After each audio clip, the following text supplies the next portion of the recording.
End of November, me and my partner went to Edinburg and we bought a slightly excessive amount of books there. In today's video, I want to do the last book haul of 2023, and this includes both the books that I bought physically in Edinburgh and also the books that I bought online and that are now in my bookshelves.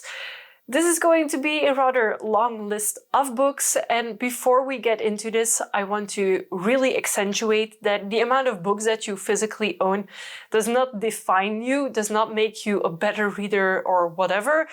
I just enjoy having books and I went slightly overboard with them. I know this. And in one of my next videos, I will be talking about how I'm going to change my book buying habits for 2024, because this is slightly getting out of hand.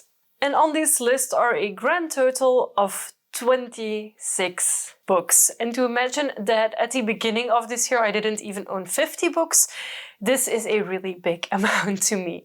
The first two books on my list are by McDonald, Daughter of Redwinter and Traitor of Redwinter, and I bought both of them in their hardcover editions in the Topping Book Company store, the physical store in Edinburgh. And if we look at the synopsis of the book, Rain can see, and more importantly, speak to the dead. It's a wretched gift with a death sentence that has her going many dubious things to save her skin. Seeking refuge with a deluded cult is her latest bad survival-related decision. But her rare act of kindness, rescuing an injured woman in the snow, is even worse. Because the woman has escaped from Redwinter, the fortress monastery of the Drowin, warrior magicians who answer to no king and who will stop at nothing to retrieve what she's stolen. A battle, a betrayal, and a horrific revelation forces Rain to enter Redwinter. It becomes clear that her ability might save an entire nation. Pity she might have to die for that to happen. So I think this book series is going to be very good. Up next, I bought two books by Leigh Bardugo in soft covers, King of Scars and Rule of Wolves. These continue on to the Grisha-verse. I think it's book 6 and 7 or 7 and 8. I'm not entirely sure, but I want to get into reading my Leigh Bardugo books in order, so I'm really happy that I was able to find these. After that, we have Alix Pheby with Mordew and Malarkoi. These are two separate books and I also bought them in the softcover versions. And actually the first sentence of the synopsis of the first book of the two, which is Mordew, actually sums up why I want to read it. God is dead.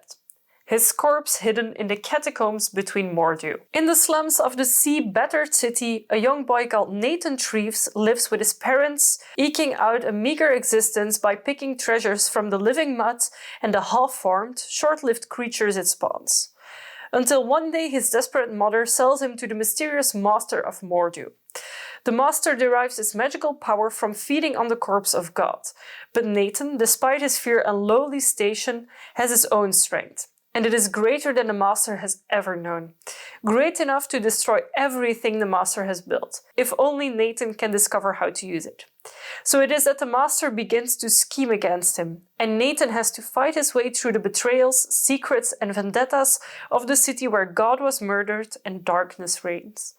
Welcome to Mordew, the first in a monumental new trilogy from the welcome book prize shortlisted author Alix Pheby. So I bought the first two books that were recommended to me in a small bookshop. The owner of the bookshop was really enthusiastic about them, so I picked them up, and I think this is right up my alley. Up next, I also bought the softcover of Sarah Gailey's Magic for Liars. Ivy Gamble has never wanted to be magical. She's perfectly happy with her life. She has an almost sustainable career as a private investigator and an empty apartment, and a slight drinking problem. It's a great life, and she doesn't wish she was like her estranged sister, the magically gifted Professor Tabitha. But when Ivy is hired to investigate the gruesome murder of a faculty member at Tabitha's private academy, the stalwart detective starts to lose herself in the case, the life she could have had, and the answer to the mystery that seems just out of her reach. So again, something that seems like a fun in-between read to me. After that, I have Lauren Roberts' Powerless, which is the first book in the Powerless trilogy, and I have seen this book everywhere. So many people are talking about it, and on Goodreads it has a 4.36 rating, which is not bad at all. I am not currently going to read the synopsis as it is fairly long, but it has Hunger Game vibes apparently. We follow a female main character, and the first line says, "She is the very thing he's spent his whole life hunting. He is the very thing she spent her whole life pretending to be." Up next, I finally picked up a copy of Neil Gaiman's Stardust so I can reread it again. It has been ages since I read my copy and I just want to read it again. Also, when I first read it, I read it in French and now I have the English version. After that, I have Alix E. Harrow's Starling House. I actually have this book twice. So I found it at the Topping Company. It was a beautiful book. I was very intrigued by it. And then in my Illumicrate subscription, the book also came. I'm not disappointed that I got it twice. I'm just unsure if I need 2 copies of the book. A grim and gothic new tale from author Alix E. Harrow about a small town haunted by secrets that can't stay buried and a sinister house that sits at the crossroads of it all.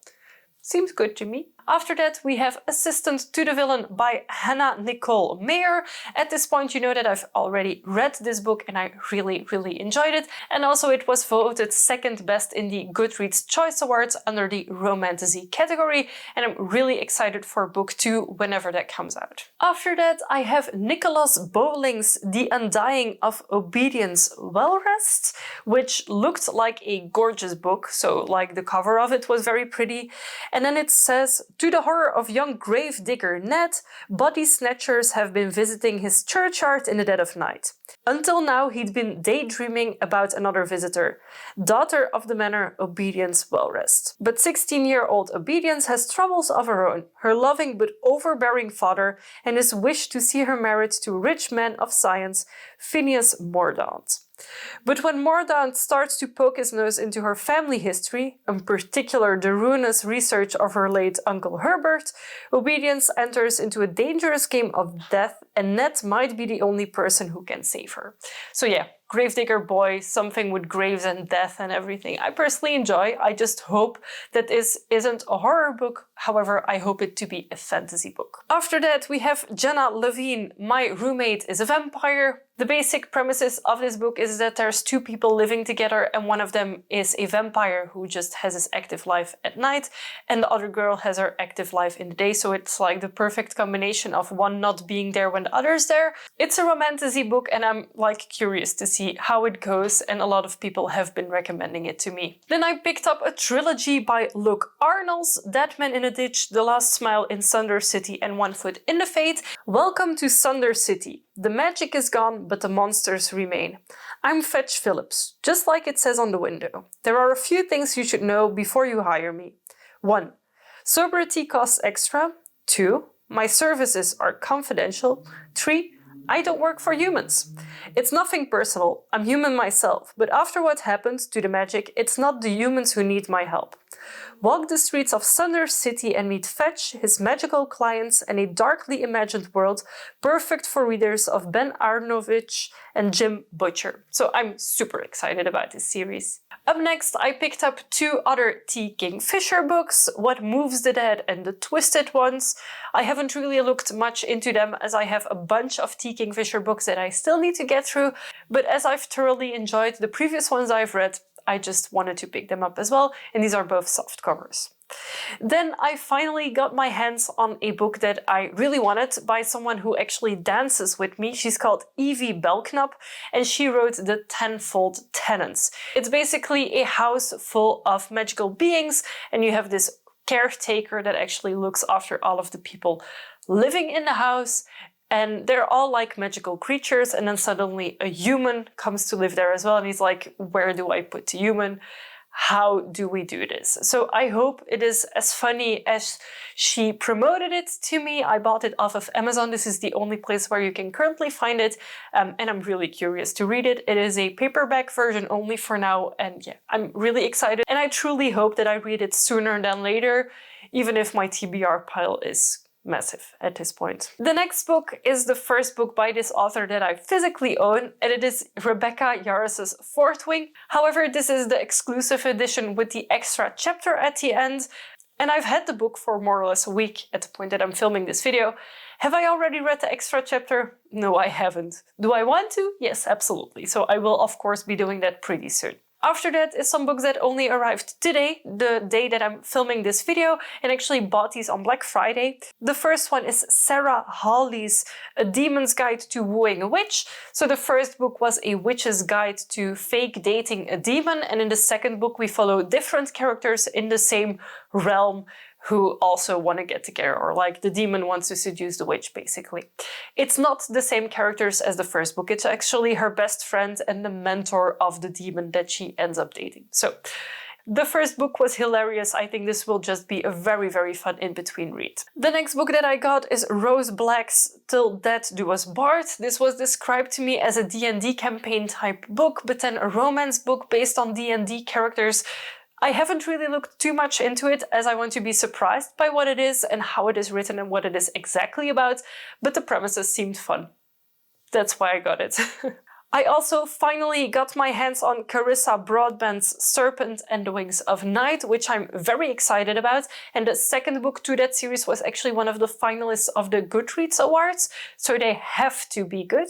And then the final two books that I bought, those I bought second-hand on Vinted. Vinted is a second-hand website such as eBay, etc., but then smaller and locally for Belgium. And I actually got Gideon the Nth and Harrow the Nth, and I'm currently looking into also getting None on the Ninth. However, it's a fairly new book, so it's not really available secondhand yet.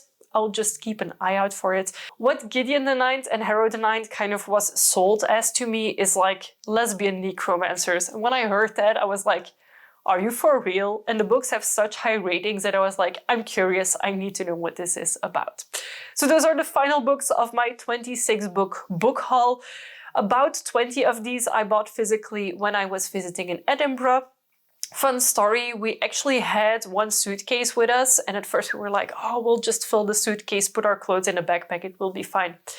It was not fine. We had to buy an extra tiny suitcase, like hand luggage type suitcase to fit in books. So we had one that was completely packed with books and it weighed 20 kilos. And if we were to check in that bag into the hull, the cargo hull of the airplane to get back home, we would have had to pay 45 euros extra to bring it home with us.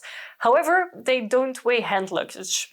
So I actually took it with us as hand luggage in the airplane and then put it in the overhead locker very carefully. And then the other one also had a few books, and in my purse there were a few books, so yeah. I think between me and my partner combined, we actually bought around 40 books during our trip. But the thing is, here in Belgium, okay, we have Waterstones, and now with the internet it's easier to get books, but nothing beats the charm of an actual bookstore with a big fantasy section and especially employees who know what they're selling. So we, especially at the Topping Company, got recommended so many amazing books by, I think his name was Andrew, who was working there. So if by any chance, Andrew, you see this, thank you so much. You sold us so many books that we had to walk back to the hotel to put them there before we could continue like walking around in the city. And also it was so lovely. I met two people there who also do Instagram and make content around books, and it was so lovely to just be able to talk about books, nerd out about things, because I don't really have a lot of people around me who are like that, so that was super, super fun as well. All of the books will be listed in the description of this video, should you want to have a look at them as well. If you've read one of these books, let me know what you thought about it in the comment section down below. If not, which book would you pick up first? If you enjoyed this video, feel free to give it a big thumbs up, and of course, if you haven't already, feel free to subscribe to my channel. I make new videos every week and I would love to have you for every single one of them. Thank you so much for watching, and I'll see you very soon with a new video. Bye!